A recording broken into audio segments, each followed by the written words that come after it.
Ողջույն բոլորին, սկսենք հրատապ մեկ լուրով Լոս Անջելեսի Տարզանա թաղամասում այսօր առավոտյան ոստիկանությունն ու ռումբերի վնասազերծման խումբը արձագանքել են վտանգավոր իրավիճակի։ Ժամը 10:15-ի սահմաններում ստացվել է ահազանգ Վենտուրա բուլվարի 18-500-րդ հատվածում հայտնաբերված կասկածելի սարքերի մասին։ Լոս Անջելեսի ոստիկանության խոսնակը հայտնել է, որ այս պահին հստակ չէ, քանի սարք է գտնվել եւ արդյոք դրանք տեղակայված են բնակելի տարածքում, թե առևտրային կենտրոնում։ KTLA Sky 5 ուղղաթիռը մոտ ժամը 12-ին նկարահանել է դեպքի վայրը, տեսանելի էր դեղին ժապավեններով շրջափակված հատվածը եւ բազդերներով կապուտ SUV մակնիշի մեքենան կայանված առևտրի կենտրոնի մոտ։ Ներկայումս հստակ տեղեկատվություն չկա, արդյոք շրջակա բիզնեսները տարհանվել են թե ոչ։ Քննիչներն ու ռումբերի վնասազերծման մասնագետները շարունակում են աշխատել տարածքում, բարձելով դեպքի բոլոր մանրամասները։ Մենք էլ ինչպես միշտ հետևում ենք իրադարձությունների զարգացմանը, սպասեք նոր մանրամասներին արդեն հաջորդ թողարկմանը։ Ինչպես գիտեք, սա USR մեդիան է, ամենաթարմ ու կարևոր լուրերով ձեր հայալեզու ուղեկիցը եւ ուղեցույցը ԱՄՆ-ի գլխավոր իրադարձությունների աշխարհում։ Ես Հարություն Մինասյանն եմ եւ ինչպես միշտ հայտնում եմ խորին երախտագիտություն ալիքին բաժանորդագրվելու եւ մշտապես մեզ հետ լինելու համար։ Շարունակենք օրվա այլ թեմաներով եւ մնանք Լոս Անջելեսում, Լոս Անջելեսի ամենավնասաբեր հրդեհի Pacific Palisades Fire-ի գործով դաշնային իշխանությունները հրապարակել են, որ 29-ամյա Ջոնաթան Ռինդերքնեխտը ձերբակալվել է եւ մեղադրվում է դիտավորյալ հրկիզման մեջ։ Հրդեհը, որը սկսվել էր հունվարի 1-ին կեսգիշերի մոտ սկզբում համարվել էր մարված, սակայն օրեր անց քամիների հետևանքով ակտիվացել էր ավերելով ավելի քան 6000 շինություն եւ խլելով 12 մարդու կյանք։ Դաշնային դատախազ Բիլի Էյսայլին ասել է, որ Ռինդերքնեխտը Ուբերի վարորդը էր, որը ուղևորին տեղափոխելուց հետո բարձրացել է բլրի գագաթը եւ հրկիզել բուսականությունը։ Նա սպասել է դիտել կրակը, իսկ հետո վերադարձել է տարած տեսանյութեր նկարահանելու համար, նշել է Էյսայլին։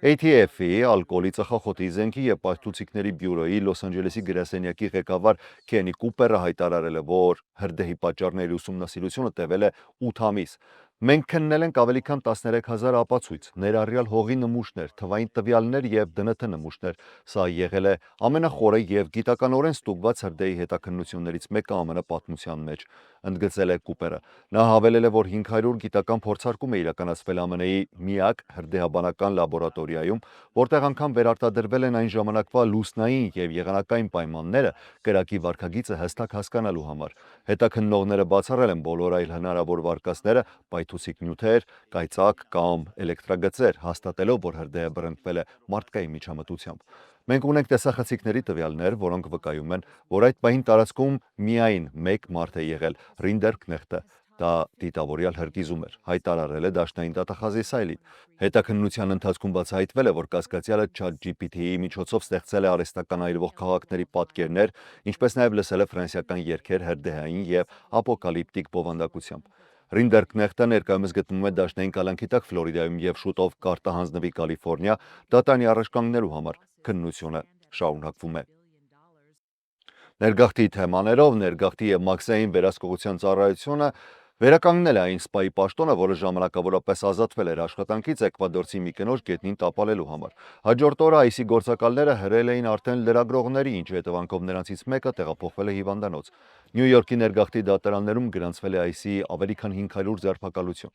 Վերլուծությամբ պարզվել է նաև, որ երկրորդ ամենաշատ դատարանային ձերբակալությունները գրանցվել են Էլ Պասոյում մոտ 190 դեպք։ Լոս Անջելեսի տարածքի 3 դատարաններում՝ Սանտա Աննայում, Վննայսում եւ Լոս Անջելեսում ընդհանուր առմամբ եղել է շուրջ 280 նման դեպք։ Ամբողջ երկրում ընդհանուր առմամբ մոտ 2400 ձերբակալություն է տեղի ունեցել հենց դատարաններում, եւ դա հավանաբար ամբողջական թիվը չէ։ Ձերբակալվածների ավելի քան 90%-ը քրեական անցյալ չի ունեցել։ Նրանց մեծ մասը մեղադրվում է միայն միգրացիոն օրենքների քաղաքացիական խախտումների մեջ, օրինակ ապօրինի մուտք Միացյալ Նահանգներ։ ICE-ը հրաժարվել է մեկնաբանել այս տվյալները, սակայն Ներքին անվտանգության նախարարության ներկայացուցիչ Տրիշա Մաքլաֆլինը դեռևս մայիսին էր հայտարարել, որ դատարաններում ապօրինի ներգաղթյալների ձերբակալությունը առողջ տրամաբանություն է եւ դա թույլ է տալիս իմանալ, թե որտեղ գտնել նրանց։ Ձերբակալված ներգաղթյալներին հաճախ տեղափոխում են իրենց ընտանիքներից հարյուրավոր մղոն հեռավորությամբ գտնվող բանտեր, հիմնականում Թեքսաս կամ Լուիզիանա։ Նյու Յորքում ձերբակալվածները միջինը տեղափոխվում են ավելի քան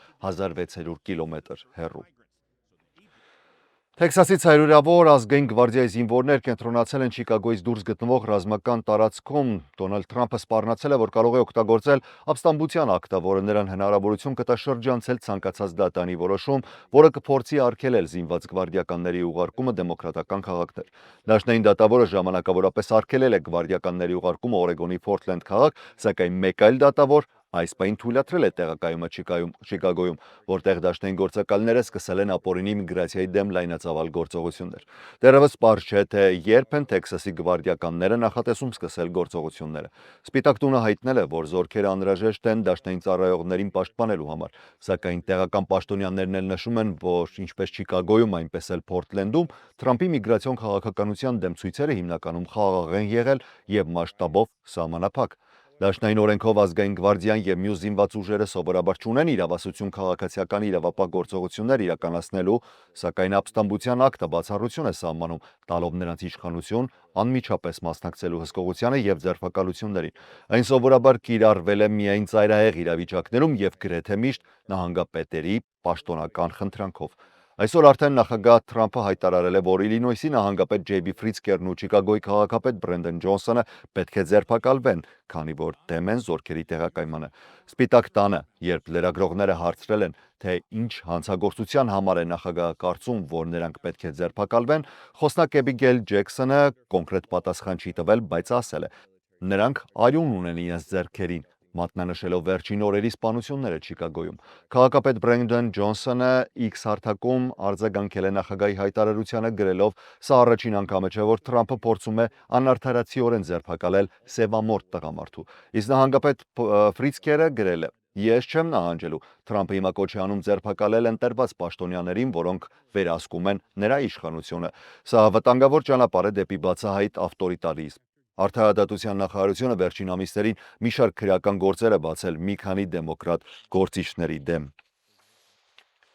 Միացյալ Նահանգներում կառավարության փակման, այսպես կոչված շաթդաունի 8-րդ օրն է եւ կոնգրեսի ղեկավարների միջև լարվածությունը գնալով սրվում է։ Հանրապետականները, ինչպես միշտ մեղադրում են դեմոկրատներին քաղաքական շահեր հետապնդելու մեջ, մինչդեռ դեմոկրատներն էլ պնդում են, որ հանրապետականներն են պատասխանատու ճգնաժամի խորացման համար։ Ներկայացուցիչների պալատի խոսնակ Մայք Ջոնսոնը մամուլի ասուլիսում հայտարարել է. «Սա պարզապես ֆինանսավորման ճգնաժամ չէ, սա քաղաքական շանտաժ է»։ Չակ Շումերը փորձում է փրկել իր հեղինակությունը, պահելով կառավարությունը փակ, մինչդեռ մարդիկ են տուժում։ Մեր զինվորները, սահմանապահները, օդային վերահսկիչները բոլորը մնում են առանց աշխատավարձի։ Դեմոկրատներն արդեն 5 անգամ մերժել են պետական ֆինանսավորման ժամանակավոր համաձայնությունը, թեև նույնն արել են նաև հանրապետականները։ Կոնգրեսի բյուջետային հանձնաժողովի նախագահ Թոմ Քոլն իր հերթին նշել է, որ հանձնաժողովը պատրաստ է վերսկսել աշխատանքը, բայց դա կախված է Սենատից։ Մենք կարող ենք արագ ավարտել բանակցությունները եւ ընդունել 3 ֆինանսավորման փաթեթ, բայց դա հնարավոր կլինի միայն այն դեպքում, երբ կառավարությունը վերագործարկվի։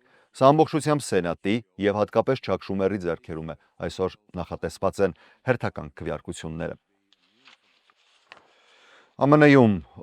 Դաշնային հետաքննությունների բյուրոյի նախկին տնօրեն Ջեյմս Քոմիի դատավարությունն է մեկնարկել, իսկ նա դատանում հայտարարել է, որ մեղավոր չէ այն գործով, որ ըստ նրա փաստաբանների քաղաքական հաշվեհարդար է։ Քոմին մեղադրվում է Կոնգրեսին կեղծ վկայություն տալու եւ քաղաքական գործընթացին խոչընդոտելու մեջ, կապված 2020 թվականի հարցաքննությանը, երբ նրան հարցրել էին, արդյոք նա թույլատրել է իր որևէ աշխատակցի անանուն աղբյուր դառնալ մամուլի համար։ Քոմին, որը ղեկավարել է FBI-ը Բարակ Օբամայի օրոք եւ 2017-ին հեռացվել էր Դոնալդ Թրամփի կողմից, այժմ հայտնվել է հենց նրա վարչակազմի նորանշանակ դատախազների թիրախում։ Նրա պաշտպան Պատրիկ Ֆիչերայլդը դատարանում հայտարարել է. «Այս գործը ոչ թե արդարադատության, այլ քաղաքական վրեժի մասին է։ Մենք պատրաստվում ենք ապացուցել, որ Քոմին հետապնդվում է միայն այն պատճառով, որ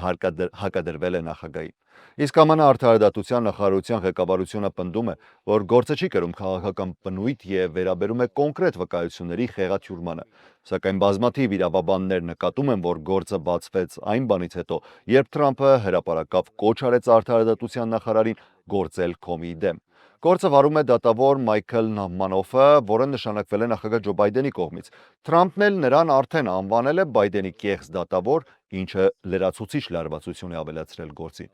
Գործը ըստ վերլուծաբանների դարձել է արդարադատության նախարարության քաղաքականացման խորհրդանիշներից մեկը, ցույց տալով, թե ինչպես է Թրամփի վարչակազմը հետապնդում իր նախկին քննադատներին։ Դատավարությունը խոստանում է լինել ոչ միայն իրավական, այլև պատմական, փորձարկելով արդարադատության անկախությունը Ամերիկայում։ Բոստոնում անցկացված Պաղեստինի աջակիցների ցույցը ավարտվել է բռնությամբ։ Քաղաքային ոստիկանությունը հայտնել է, որ 13 ցուցարար է ձերբակալվել, իսկ 4 ոստիկան տեղափոխվել հիվանդանոց կյանքի համար ոչ վտանգավոր վնասվածքներով։ Ցուցարարները, որոնց տարիքը 19-ից 27 տարեկան է, տեղացի էին։ Նրանք կկանգնեն դատարանի առաջ այսօր եւ վաղը հասարակական կարգի խախտման ոստիկանությունը դիմադրելու մեղադրանքներով։